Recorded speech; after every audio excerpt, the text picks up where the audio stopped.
pass from Havili was magic. The shift on for Crotty. Boom, far down you go, Quackett Smith. Me, oh my, I have enjoyed that. Yes, boy. Sit back, relax, put your belt on, enjoy the show. Let's move on to our main course. We're going to take a quick look at the teams in the Tri-Nations looking forward. So I guess what are the weaknesses or what are the main issues that have, arisen from each of the teams throughout this Tri-Nations, and how do what do we think the solutions are? So we'll start with the Wallabies. I guess we won't say who do we see filling some of these positions for the 2023 World Cup. Let's just pick a position each. I'll start off. Back row, number 6, Ted Flanagan, see a champ. Who are we going to replace for number 6? Look, I mean, at the moment, I like Lockie Swinton, but I think it's for me, it's got to be Harry Wilson-Nazarani is my immediate combo. That's just, you can't really beat that. I know Liam Wright can play that 6-7 mold, but no, for me, Nazarani and Harry Wilson is what you want. I still think that Jack Dempsey has been really, really unlucky not to be given that chance. And if he can get some consistent game time, he's got that mix of physicality, ability to run, and presence over the ball that I think he could be a really good option at blindside flanker. And he's signed. I think it's a 1-year extension with the Tars. So he's clearly decided I'm going to give it one more year a crack to see if I nail down this Wallabies jersey or not before I head over for a payday somewhere. Yeah, look, I agree with Harry. For me, I think Jack Dempsey's our best 6 to fill that role. I don't think that's what you said. So. I think Harry Wilson is in Nasarani is the obvious 6-8 choice. Yeah, yes. I think they're your 2 physical, probably the best 2 players. Whether your best combo at 6-8, yet to be seen. We've talked about in the past. We never seem to get that back row combination right. Trying to play 2 open side flankers. To me, that feels like playing to 2 number 8s. Certain matches, maybe that's the way to go. I'm not too sure, but I do think you need to get that dynamics right. And with Hooper as our 7, I think you need to have a slightly different dynamic than just that.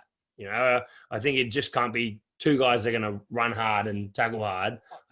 The crossover in skills at 6 and 8 are a lot closer than 7 and 6, though. Oh, absolutely. Big men, physical, need a presence to be able to run a little bit looser, maybe a bit more so for the 8, and maybe a little bit more physicality and type for the 6. But otherwise, I feel like both need an ability to jump, both need to be a little bit taller, both need to be able to physically impose themselves in the game. There's a lot of crossover.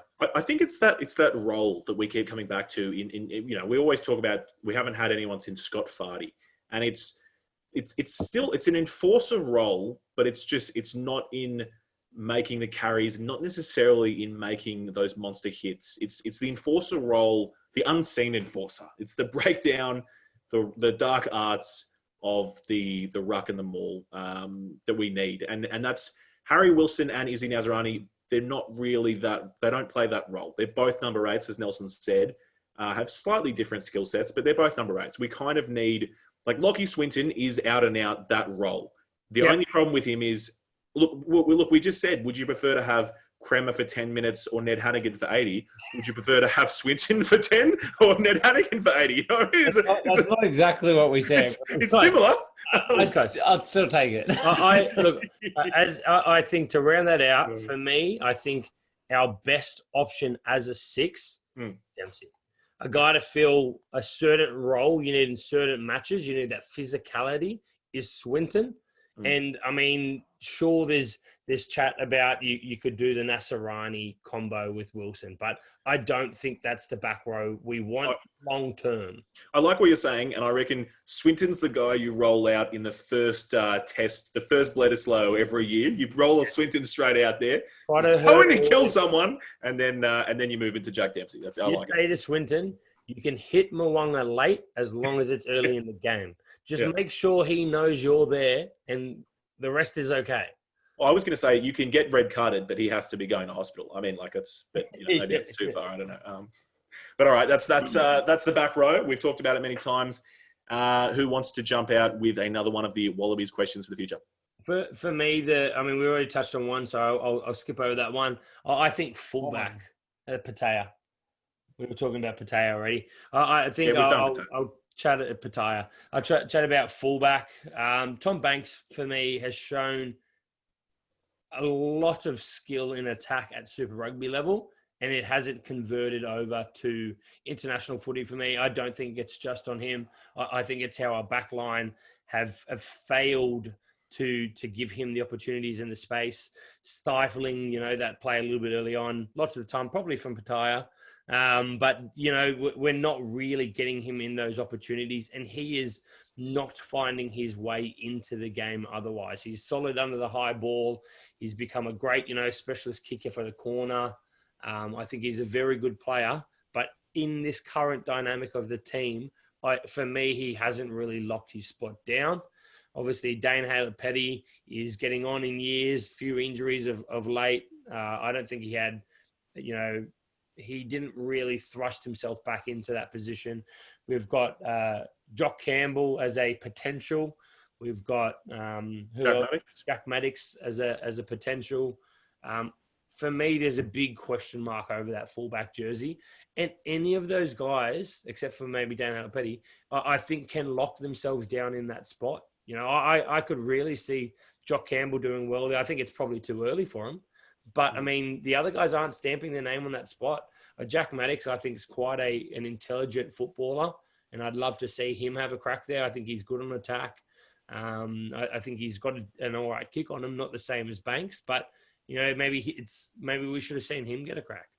I think that's a great point about Dan Haylett-Petty certainly getting on. He's not going to be around for the next World Cup, but he's another guy I guess I've forgotten about, just another huge loss of leadership. You know what I mean? Like, obviously with Jock and Tamua, but also having DHP out there just to cool some heads. That's huge. But what about Reece Hodge at playing 15? It is. I know we've discussed where does he fit in. I don't know, but I'm growing in belief that I would like to have Reece Hodge at 15. Just because I have confidence in his defense, I have confidence in his decision making, and I love that he has the biggest boot on the field. I like him for certain reasons, as the same reasons you've just said. I don't think he offers the attack that we would also like, and we're probably used to from a fullback. It depends on how you're playing your footy, but we're picking a 9 that we think can kick better. We're picking a 10 and 12 we think can kick well. Those boots are great, but if we lose a bit of attack on each of those individual positions just so we can kick it more, maybe that's another bit of a reason why we're not converting into points. Yeah, look, I think if Beauden Barrett playing at 15 was the answer for the All Blacks, maybe having a player like Hodge at 15 for the Wallabies would be a good idea, but we've said time and time again that we don't think that's the way to play. I think you need a player at fullback that is electric, that makes good decisions, that's awesome under the high ball, but that can create something out of nothing. And that's not Hodge. That's not his role. I think he's probably, I still think, best suited in the centres at 12 or 13. 12. And they just need to put him in one of those jerseys and just say, okay, mate, that's your jersey. See you later. You either make the Wallabies or you don't. Or you're a 23. Or you're a 23, yeah, which is probably his ideal role. I don't think we have a ready-made 15 at international footy right now. I don't know who it's going to be.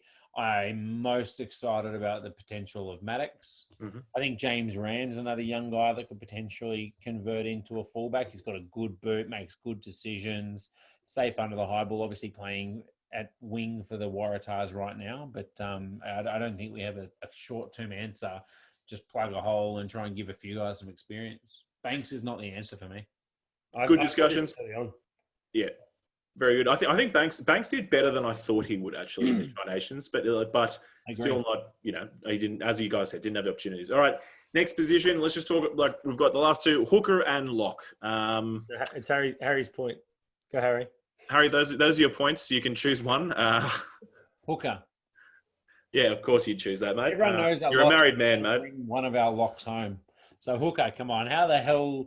What do the Wallabies do about the hooker? Because let's be honest, BPA has been okay, but can still go completely missing. And I don't think you see enough of them around the park when you're comparing them to the good international hookers around. Tolulatu would be nice to have back, but he's overseas. Can I throw out a name? He's just signed for the Force. His name's Julian Montoya. He's playing for the Force? Is he available?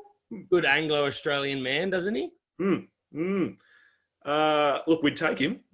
We'd definitely take him. I could say that much. But I suspect he may not be available. But no, I think you're right. Look, I mean, okay.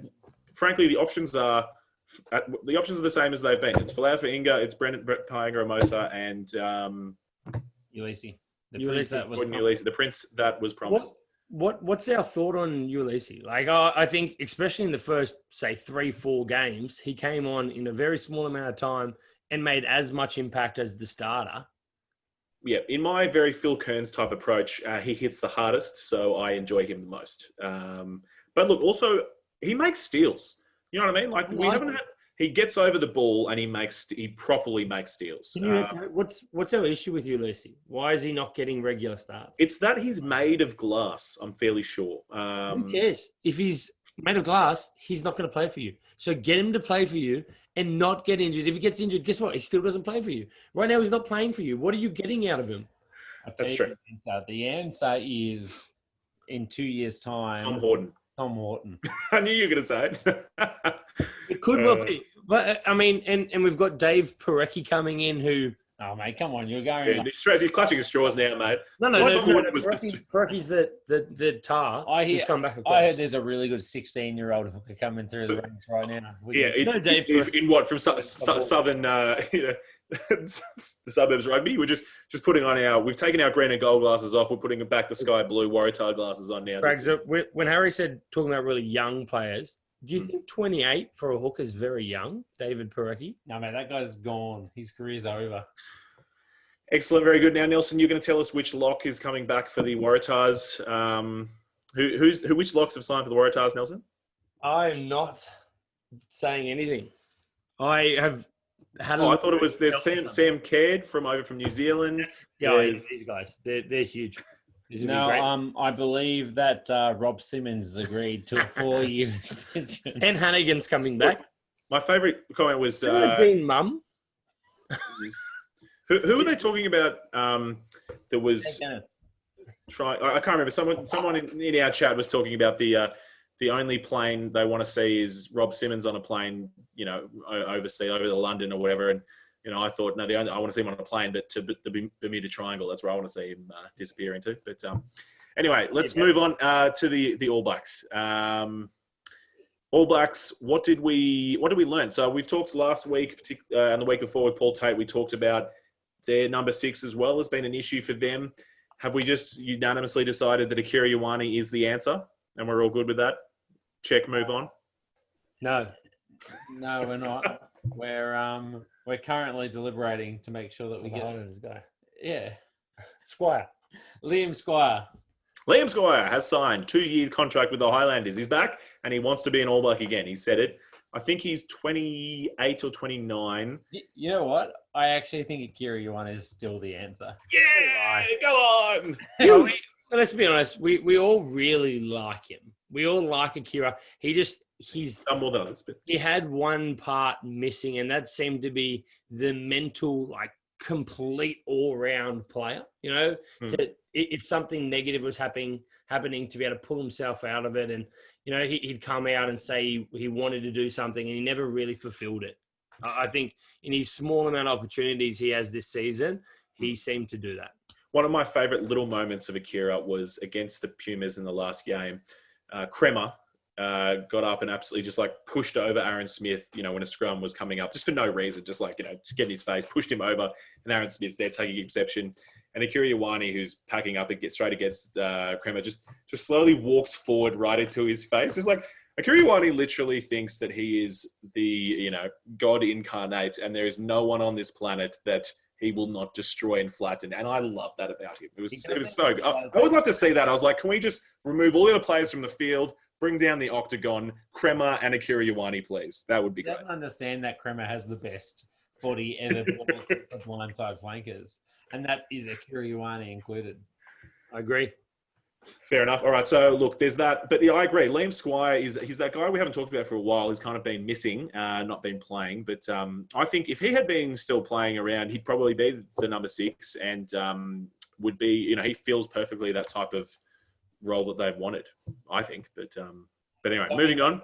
To me, that's their two options. I don't know. Big Sauce is the other one that could potentially come through in the next couple of Sauce. years. Big I'm Red. a big fan of Big Sauce. Do you want to go through who Big Sauce is, Harry, for the people who don't pay as much attention to Tom it? Robinson, Auckland, and the Blues 44 Rugby. weeks into this season, mate. Everyone knows who Big Sauce Tommy Robertson is. Yeah. Very good. All right. Next question. Best centre pairing for the All Blacks. Why are you just running off questions? That's not how we're doing it. Harry, now what is your point you would like to No, discuss? this is his one. He gets this one. He's You already done one, the blind side. That's how I'm doing it. I'm throwing out questions. You need to answer them. All right, hold on. I'm going to skip that one because I think the other questions are better. Oh, no answers for that question. No, Okay. no answer. No, we're doing So, one question each, mate. No comment. I'd like to play the fifth. My question is, arguably, Hmm. my three most exciting players in World Rugby that aren't even in an international squad. The top three players in World Rugby, according to Harry Dale. David Havili, Luke Jacobson, and Lachlan Boucher. Number one, Lachlan Boucher is clearly the best seven in the country at the moment. Number two, Luke Jacobson is clearly equally the best 7/6 in the country at the moment. And number three, David Havili is the best 10, 12, 13, and 15 in the country at the moment. Like, what are the All Blacks doing, and how many can we sign?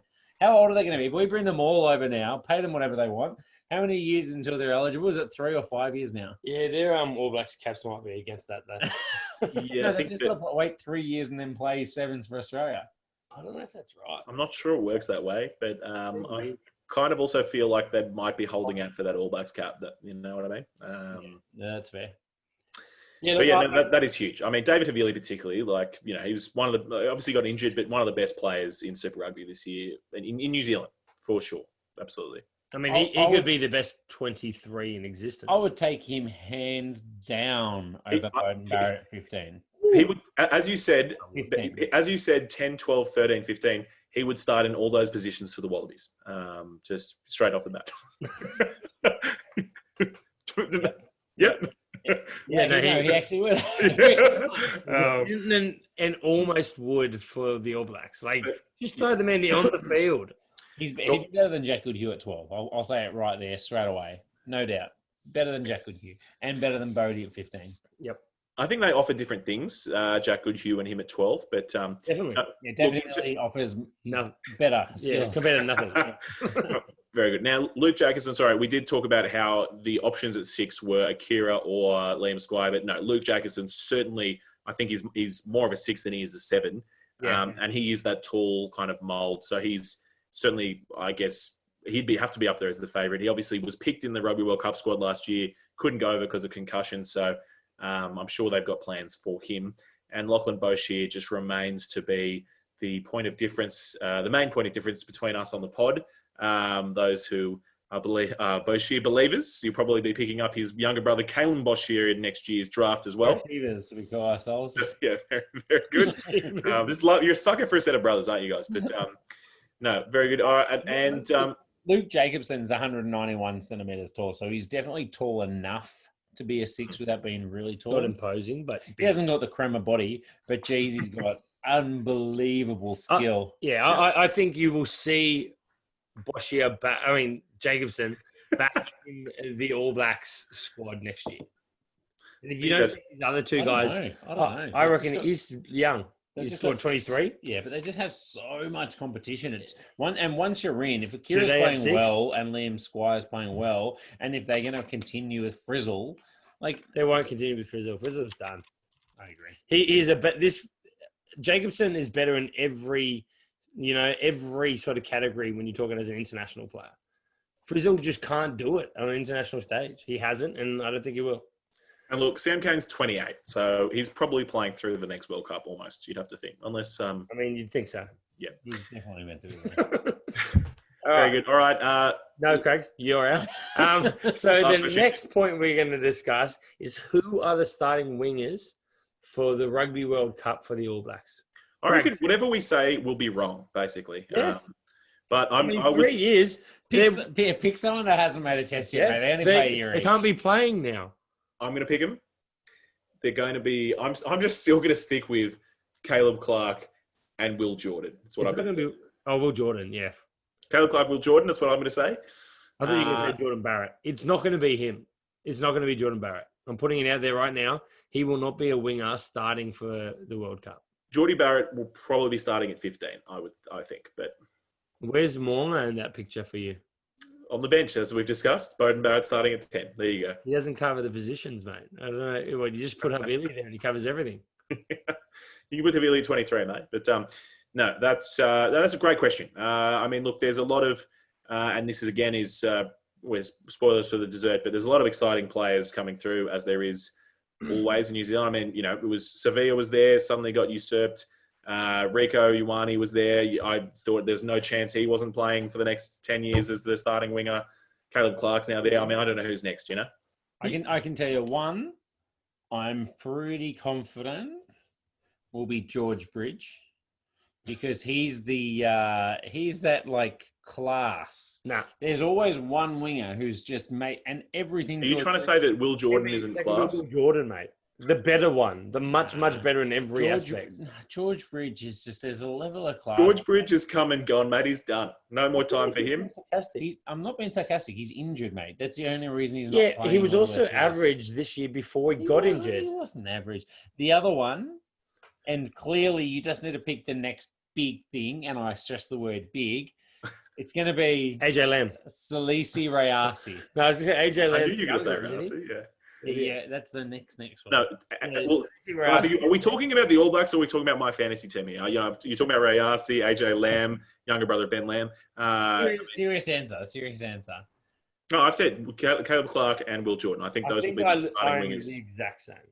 Yeah, I don't think it's going to be Caleb Clark. I could see Clark. I think Caleb Clark is going to just get Clark not there, but I hope that we see him build and get nurtured rather than thrust in and thrown out.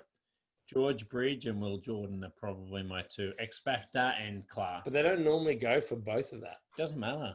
All right, someone remember to clip this so that we can laugh at Harry in 3 years' time. Very good. All right, well, that might round us out with the All Blacks. I think the rest of the squad's fairly, you know, we've talked enough about it and they kind of pick themselves at the moment. The Pumas. What did we learn about the Pumas? One of their biggest problems. So they became more comfortable, as I said, comfortable without the ball, which is a huge transition for them. So, you know, they always looked a little panicked before. They just have this new kind of set of composure about them. But how do they score points? That's the question. How do they score points? It's off the kick. That's how they score points. It has to be on a tee and people not running at them to disrupt them, and then they'll kick it over. They just need a better backline. No, they need. I think. Okay, my next question that I had ties so closely into this for me. Yeah, it's their 10, 12, 13 access. That's the problem. Sanchez kicks goals and dives on the floor. That's all he does. So I think clearly Sanchez is now 32 years old. Miotti is going to be the 10 at the next World Cup. So I think Miotti has a little bit more go about him, to be honest with you, not heaps more. He's a similar mold. But he will be playing at the Force and getting made worse in his time there. So they have matter. So who was the other guy? Upida or something like that? Playing the World Cup. Anyway. No. I don't want to we can't get down another rabbit hole. This is meant to be a short podcast. Miotti at 10. Chocobares, I think, could potentially offer a bit more. He's great. Magia as well, I think, is an exciting 13. I think they just need something with a bit of strike power. I think Chocobares is their big body from memory. And then Magia has got a little bit of flair and step and agility. Yeah. At least playing out with a young 10 that can take the ball to the line. I feel like that's your best opportunity. And Geronimo de la Fuente and Matias Orlando, they're just boring. I will say, they are a little one-dimensional and boring.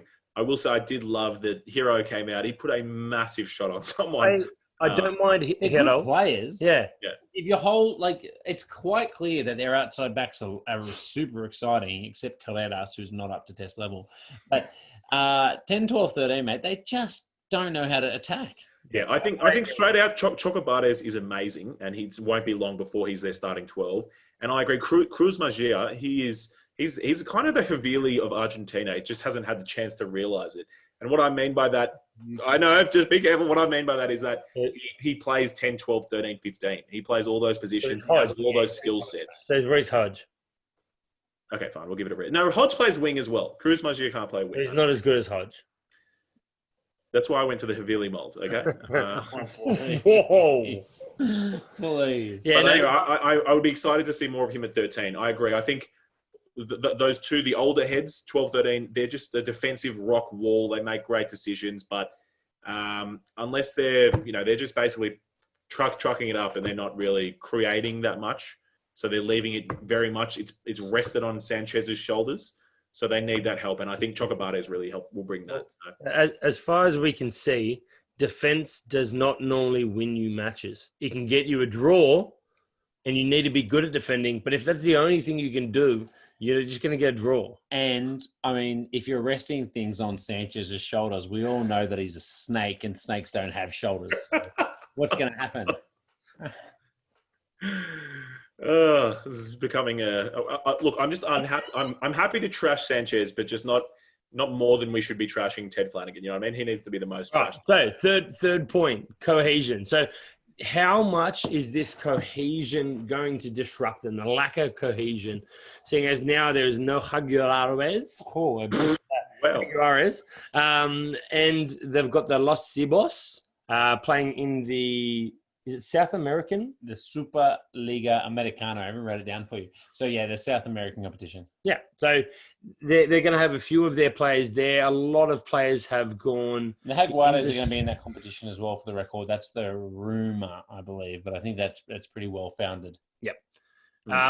But they also have quite a few players, moving to the other Southern Hemisphere and Northern Hemisphere teams. Yep. If you look at the Western Force, half their starting side almost is going to be, players, ex-Jaguares players.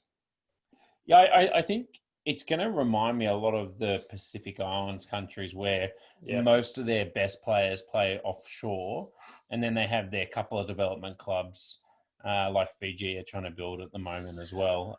Which they're talking about, you need to move on from. But yeah, and that's right. Like if your development players are playing in the Americas, that's not a high enough level to really bridge that gap to then go and play for Argentina. So I can see within a few years a bit of a gap in the quality of players from those that are playing overseas in top flight footy and the ones that are coming through that aren't quite there yet. Well, that's been that change, hasn't it? So, as you said, Nels, look, they've had a few years of the Jaguares, and that's done wonders for their cohesion and just their fluency. But, with having players take off everywhere, that's as a result of the realities of 2020, but also, they changed the rule to allow selection from players overseas. I think that rule changed off the back of all this sort of happening. But to be fair, I think some people are going to argue and say, look, they brought in some players from overseas and look how good it's done for them in the short term. And that's it. It's a short-term solution. You bring in a couple of players that have been playing over in the Northern Hemisphere that haven't been playing for the Hags, and sure, they can plug those holes. But in the long term, I think that's going to be something that's going to be a negative for your side. You need these players playing week in, week out. And how better to do it than if you have basically one team you pick from. Where every single player is at, exactly their development, what's how good they're passing, everything is right through, and you can work on those little minor things right through the year. All of a sudden they lose any control over that. And there are clubs overseas, in the French comp and the English comp and things that these players might be playing for, who, let's be honest, they're not going to get as good coaching. They're not going to get, as good fitness and focus. They're going to want them to do what they need to do for their club, not necessarily what they're going to need to do for international footy. So I think it will be a downfall for them. I don't know if we'll notice it year one, but it's just those, as Harry said, those next generation of players, that next tier of players coming through, that's where we're really going to start to see it, I feel. Yep, and rounding it out, look, we talked about the backs. They have loads of outside backs. The forwards, they pretty much pick themselves. The only players I guess we'd want to see come back in, look, their back row can be one of the best in the world. Issa, Kremer, and Matera. The only thing I want to see is Lavanini come back in the locks for them. Lavanini and Petty would be unbelievable, I think. Lebanese is a bum. No, he is Gets amazing. carded every second day, doesn't he? He is the He does. most carded player in international rugby. Are you serious? But he is amazing. If he doesn't get Okay. cards, he's amazing. It's like a roll of the dice. I've been punked. Is this whole podcast a punk? What does this bring us on to, Craig? But because this is a very short podcast, let's move on to a very short deserto.